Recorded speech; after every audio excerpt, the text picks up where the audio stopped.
High, আমি ত্রিজিৎ। আজকে আমি এসেছি হাওড়ার প্রায় ২৫০ বছর পুরনো মন্দির, রামরাজাতলা মন্দির। এই শহরের হৃদয় আছে এক শব্দ, ঘন্টার শব্দ, প্রাণের শব্দ। রামরাজাতলা মন্দির। এখানে এসে মানুষ শুধু পুজো করে না, মনের জোর সারিয়ে রাখে, চোখের জল লুকিয়ে রাখে।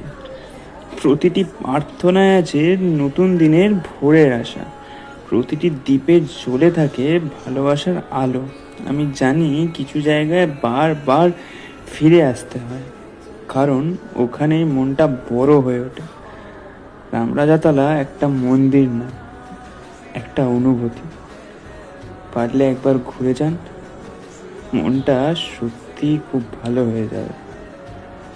তো চলুন, আজকের মতন টাটা, বাই। ভালো লাগলে লাইক, কমেন্ট, শেয়ার।